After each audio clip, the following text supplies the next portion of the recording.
Bismillahirrahmanirrahim. Assalamualaikum warahmatullahi wabarakatuh. Alhamdulillah wassalatu wassalamu ala Rasulillah wa ala alihi wa sahbihi wa mawalah. Pemirsa yang semoga dirahmati oleh Allah Subhanahu wa taala, di antara kesalahan-kesalahan para suami menurut Syekh Muhammad bin Al-Hamad di dalam kitabnya Akhta'ul Azwaj, kesalahan-kesalahan para suami kalau diterjemahkan ke dalam bahasa Indonesia.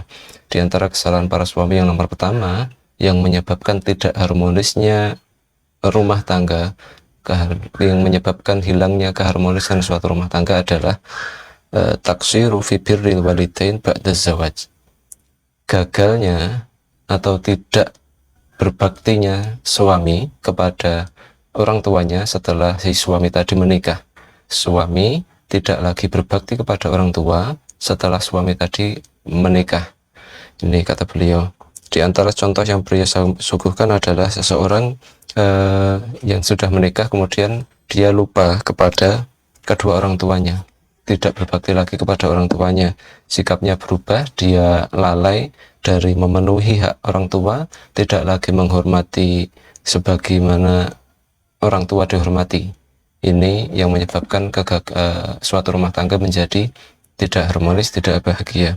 Lebih lanjut, beliau memberikan contoh lain bahwa bisa jadi suami lebih menuruti istri daripada mematuhi orang tua. Ini salah satu penyebab tidak harmonisnya suatu rumah tangga.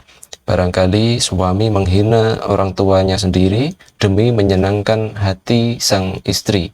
Dan bahkan ini mungkin banyak terjadi di antara kita para suami. Kemudian beliau memberikan contoh lain, bahkan bisa jadi sang suami mengusir mereka, orang tuanya sendiri, dari rumah mereka, atau meninggalkan orang tua mereka hanya berduaan saja di rumah, ayah dan ibunya sendiri di rumah, tanpa mendapat perawatan, tanpa mendapat perlakuan baik, tanpa mendapatkan bakti dari si anak setelah si anak tadi menikah. Padahal mereka, orang tua, sangat membutuhkan perhatian mereka. Inilah kata beliau di antara contoh-contoh yang termasuk dalam kategori tidak berbakti kepada orang tua setelah si anak menikah.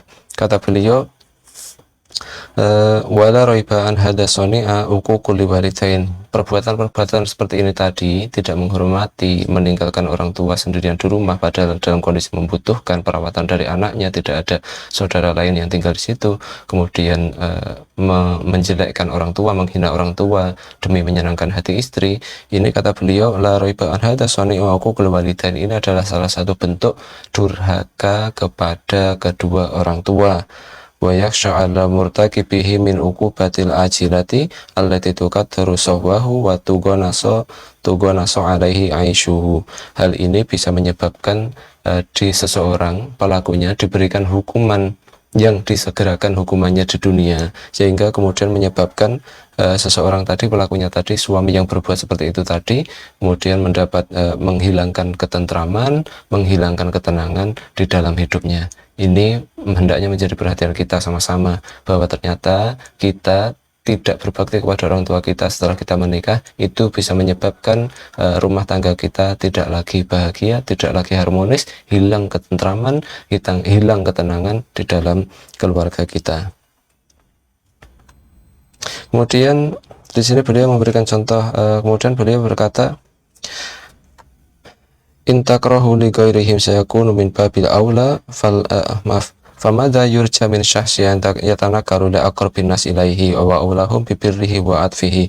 Jika apa yang bisa diharapkan dari seseorang yang seperti ini, bahwa ada orang yang seharusnya dia berbakti kepada orang yang paling berhak mendapat baktinya, yaitu orang tuanya, tetapi dia justru mengabaikannya. Orang yang seperti ini kepada kata beliau, orang yang seperti ini jika kepada orang tuanya seperti itu, maka kepada orang lain termasuk pada istri, kepada anak, maka dia akan lebih untuk mengabaikan hak si anak, mengabaikan hak istri. Ini kata beliau, wajangan beliau sangat maka beliau melanjutkan, untuk itu sudah sepantasnya seorang anak yang soleh berbakti kepada orang tuanya dalam setiap kondisi. Apa yang beliau contohkan? Beliau memberikan beberapa contoh dalam hal ini yang bisa dilakukan agar seorang suami tidak dikatakan sebagai suami yang durhaka kepada orang tuanya setelah suami tadi menikah. Contoh yang pertama yang beliau anjurkan adalah yang pertama, yaitu dengan ad-du'a, yaitu dengan berdoa, yaitu dengan menyandarkan diri kepada Allah, memperbaiki hubungan dengannya dan memohon pertolongan kepadanya agar selalu si anak ini agar selalu bisa berbakti kepada kedua orang tuanya.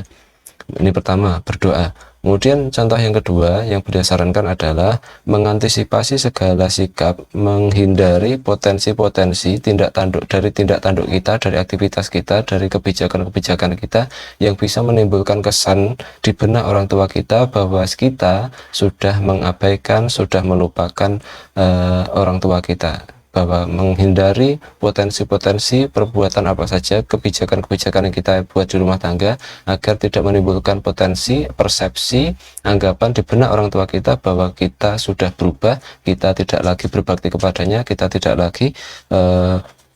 lagi menghormatinya. Ini perlu kita pertimbangkan. Maka dalam setiap kita mengambil keputusan, misal ketika kita mau bekerja, merantau setelah menikah, atau ketika kita mau pindah membeli rumah, atau ketika kita mau memilih suatu pekerjaan, maka pertimbangkan hal ini. Jangan sampai muncul anggapan bahwa kita sudah berubah di hadapan orang tua kita. Jangan sampai muncul anggapan bahwa kita seolah-olah mengabaikan orang tua kita.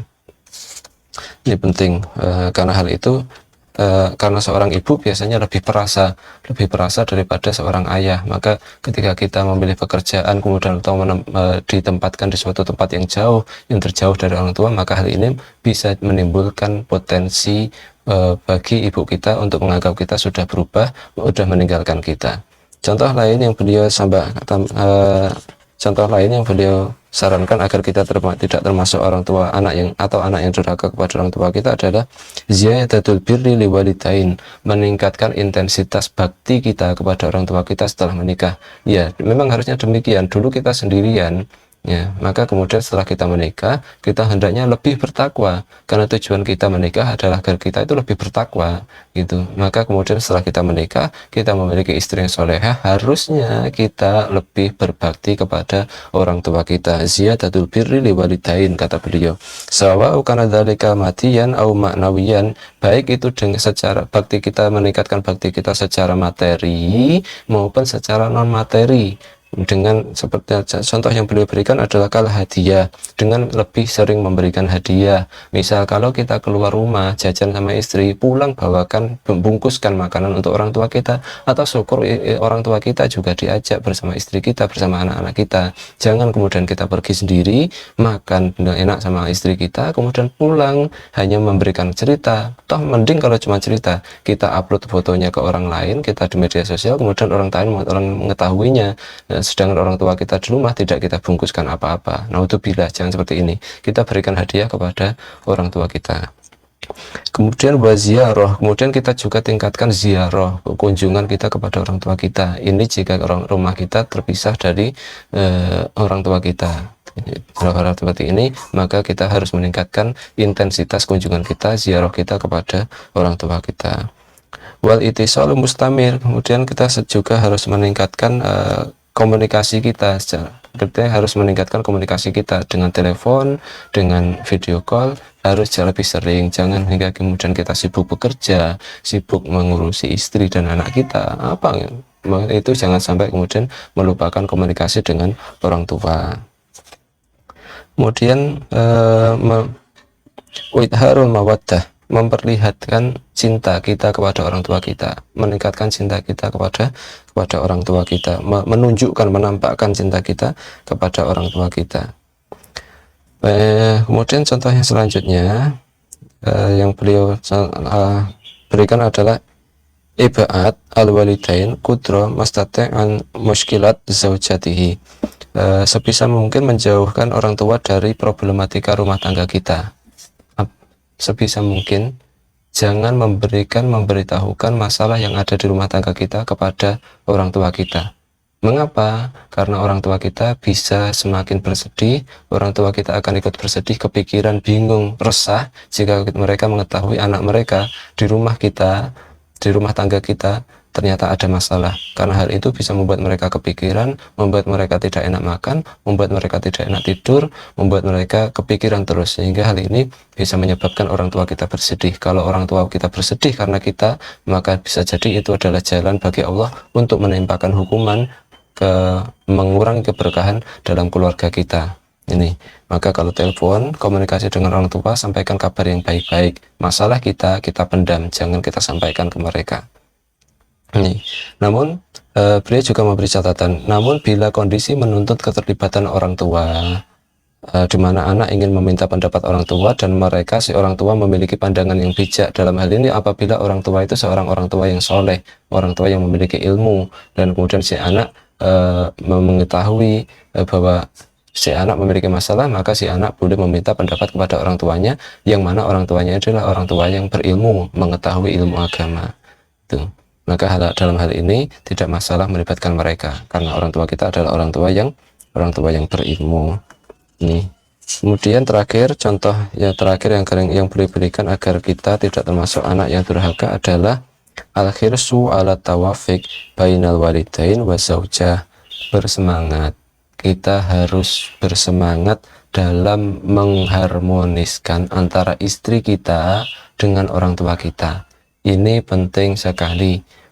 Seorang suami harus bisa mengharmoniskan istri kita dengan orang tua kita. Jangan sampai dibuat permusuhan antara orang tua kita dengan istri kita. Jangan menghina orang tua kita di depan istri kita. Sebaliknya, jangan menghina istri kita di depan orang tua kita. Ini yang harus kita lakukan sebagai seorang suami adalah mengharmoniskan antara istri dengan orang tua kita. Ini penting sekali dan ini akan kita bahas pada kesalahan-kesalahan para suami yang nomor 2 nanti, yaitu kita akan bahas lebih detail tentang mengharmoniskan antara mengharmoniskan antara istri kita dengan orang tua kita. Demikian tentang kesalahan-kesalahan para suami yang nomor 1, yaitu kurang berbakti kepada orang tua, dan solusi-solusi, contoh-contoh perbuatan yang bisa menghindarkan diri kita dari agar tidak disebut sebagai suami yang durhaka. Karena durhakanya kita kepada orang tua kita bisa menyebabkan rumah tangga kita hilang ketentraman, hilang kebahagiaan. Demikian, semoga bermanfaat. Wabillahi taufiq wal hidayah. Wassalamualaikum warahmatullahi wabarakatuh.